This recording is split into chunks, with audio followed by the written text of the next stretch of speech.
బయట కొంగుని ఒక్కసారి ఇడిగా అంటే చాలు పిచ్చెక్కి వాడే తిరుగుతాడు.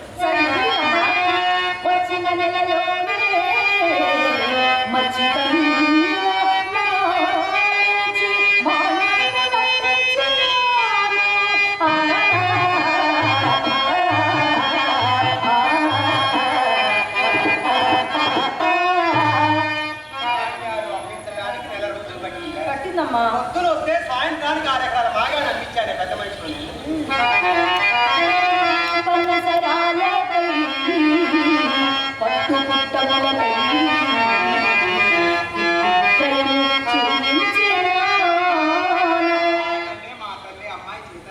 నువ్వు చేసిన పనుల్లో ఏదన్నా ఒక్క మంచి పని ఉందంటే మన కొంపలో కాలు పెట్టిన వాడి కొంప అమ్మించడం.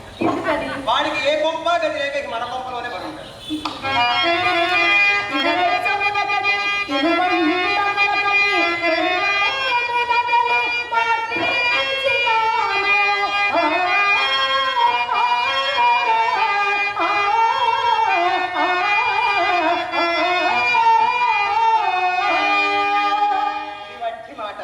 బెల్లాం నగరం నీ కోసం అమ్మాను అబద్ధం చెప్పుకుంటాడు.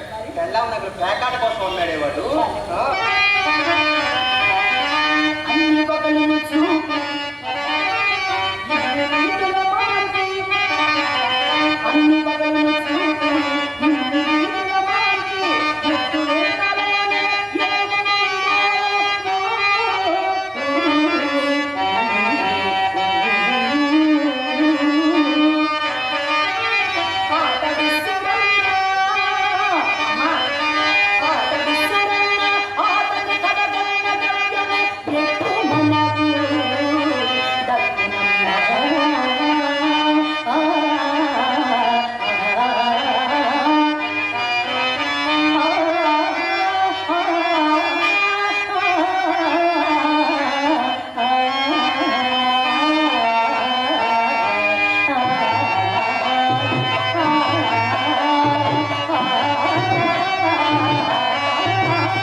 నీ అందమునకు, నీ చందమునకు, నీ తెలివికి ఈ ఒక్క లోటు లేకుండా ఆ భవానీ శంకరం దగ్గర అంత గుంజాను ఇంత గుంజాను, ఇంతలోనే వాడిని సాగనంపితే వాడి దగ్గర తీసుకున్న సొమ్ము మనకు ఎట్లా జీర్ణం అవుతుంది అంటున్నావే. ధర్మబుద్ధి అనే ఈ ఒక్క లోటు నీ దగ్గర లేకపోతే ఈ వాడికి లక్షలకి లక్షలు కోట్లకి కోట్లు మాట చెప్తాను.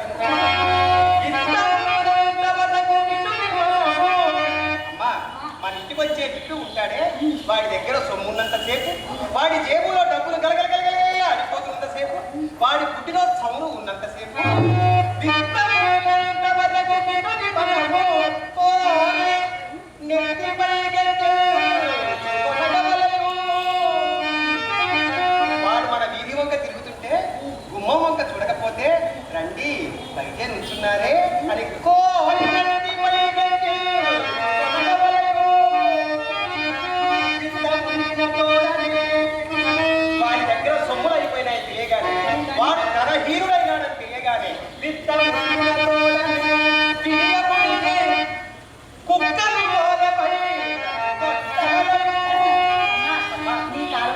చేసావటే? ఆ సంగతి చెప్పమంటావమ్మా. నేను మంచి పొరుగుల్లో ఉన్న రోజుల్లో మరి ఇల్లు ఎలా ఉండేది అనుకున్నావు? ఆ సంగతి చెప్పమంటావా? నేను మంచి పొరుగుల్లో ఉన్న రోజుల్లో కడులో ఇస్త్రీ కొట్టి ముండా కొడుకైనా సరే వాడిని కరిగించి క్షణములో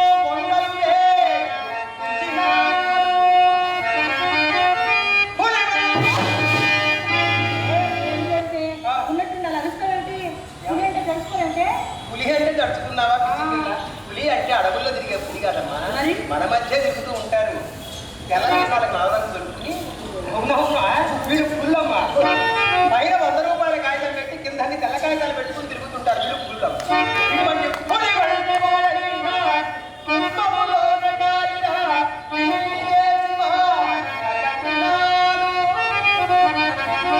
పరమ నైష్ఠికుడైనా ఆ నైష్ఠికులు ఉంటారమ్మా, ఎవరి దగ్గర ఏమీ తిరగమ్మా. ఇటువంటి పరమ నైష్ఠికుడైన పడదీసి నోట గట్టి ఎంగి తినిపించినాను. చాలే ఊరుకోవే. ఎంగిల్ తినిపించడం ఏమిటో పాపమే. పాపమేమిటి? ఆ రోజుల్లో నా ఎంగిల్ అంటే ఎంత అభిరుచిగా ఉండేవాడు అనుకుంటున్నావు? అది ప్రేమతో కూడిన ఎంగిలమ్మా. పిత్తమున్నంత వరకు వాడి దగ్గర సొమ్మున్నంతసేపు, వాడి దీపం దగ్గర వెలిగిపోతున్నంతసేపు, పిత్తమున్నంత వరకు ప్రతి నిమిషము బలపు పిత్తముడికిన తోడనే పిడియము దిగి కంటులేని ఒక్కిలు తనకు చూపక మెడబెట్టి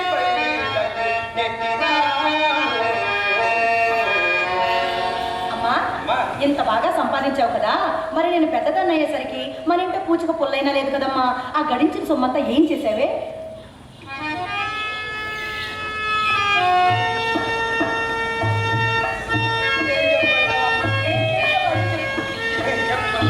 నేను మంచి వయసులో ఉన్నప్పుడు ఒక పిసినుగొట్టు పీనుగా దాపురించినాను.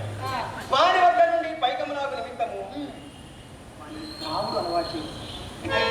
అయితే ఏమిటి, ఆ తాగేవాడు ఒక్కడు తాగితే పర్వాలా, ఈ మందుకో దిక్కుమల్ల రోగం తెచ్చిందిగా. అప్పు చేసినా తాగుతాం కానీ తోడు లేకపోతే తాగబుద్ది కాదే పాడిన మందు. ఆ తోడు కోసం ఆడేవాడిగాడు, ఈ హరి నువ్వు ఉచ్చుకుంటేనే నేను ఇచ్చుకుంటా. ఉచ్చుకోవడానికి నీకు అలవాట్లేదుగా. బా కోసం అంటే వాడి కోసం. ఆ విధముగా వారికి అంత అయితే నాకు మరింత. ఈ విధముగా సంపాదించినంతయో సారాధికులకే సమర్పించానమ్మా. అమ్మా, వయసులో మనం ఎంత సంపాదించినను వార్ధక్యం వచ్చేసరికి మన జాతికి కూడు గుడ్డ ఉండరాదని శాపమట కదమ్మా. అది వట్టి మాటమ్మా. పూర్వపు విటులు మర్యాదస్తులు, వయసు మళ్ళీపోయిన వేసకాంతను వాడిపోయిన పువ్వులే చూచెడివారు. మరి ఇప్పటి వారు చివికిన ఆవకాయ పేడువలే చివరంత వరకు గుంజి అమ్మా. వీటిలతో పాటు వారి మాన మర్యాదలు, పరుగు ప్రతిష్టలు కూడా మారిపోయినవమ్మా. ఆ పరమకు విలువ లేదు, శాపములకు పటిమ లేదు. కావున వారితో పాటు అవి మారిపోయినవి. కానీ అమ్మా, మాటల్లో బట్టి మర్చిపోయాను. వీడు ఏమైనాడే? ఎవరమ్మా? ఎవరేమిటే? వారేనే. వారంటే ఎవరే? నీ వలపుల రాయనే. ఎవరే? ఎవరేమిటి? భవానీ శంకరం ఏమైనాడే? అమ్మా, ఆయన ఈ పూట ఎవరినో అప్పడిగారట. వారు తప్పక ఇస్తామని వాగ్దానం కూడా చేశారటమ్మా. అందులోకి ఒళ్ళు వెళ్ళి ఉన్నాడే. వారు తప్పక ఇస్తామని వాగ్దానం చేశారా? వారికి వారు వాగ్దానం చేశారు, వారు మీకు వాగ్దానం చేశారు. నేను చేస్తున్నాను. ఇక వారి వద్ద ఏమీ లేదమ్మా. వారికి ఈ ఊర్లో కాదు కదా, పక్క ఊర్లో కూడా అప్పు పుట్టదు పుట్టదు పుట్టదు. ఎందుకేమిటి? వారి సొమ్ములన్నీ అయిపోయినాయి. ఇక వారి ఊర్లో అప్పు పుట్టదు. అమ్మాయి అయినా ఒక్కడితో ఇన్నాడు సరసంటే శనగలిని చేతులు కడుక్కున్నట్టు క్షణానికి ఒక్కడిని పంపించాలి. నీ వల్ల కాకపోతే నాకు చెప్పు, క్షణాల్లో శంకరగిరి మాన్యాలు పంపిస్తాను. అమ్మా అమ్మా అమ్మా, ఆగవే. నీ సత్తా నేను ఎరుగుదును గాని రేపో మాపో నేనే చెప్పేదని ఊరకుండవే. సంగతి చెప్పడం మర్చిపోయానమ్మా. బాగా సరసలు ఆడుతున్నారే. ఎవరే? ఎవరేమిటి? వారే. వారేనా? అప్పారావు గారు అప్పుడేనా? అప్పారావు గారు ఈ మైదాన రోగం వచ్చి మన మీదకి వచ్చాడే. ఏ రోగం కాదు, ఆ రోగమే వచ్చింది. ఏమిటి? ఏ రోగానికి మందు మన దగ్గర దొరుకుతుందో ఆ రాకూడదు రోగమే వచ్చింది. ఏమిటి రోగం? రోగం అమ్మా.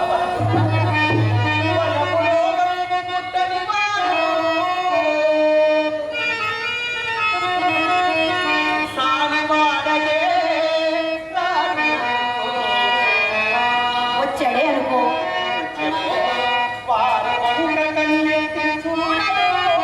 మరి చూస్తేను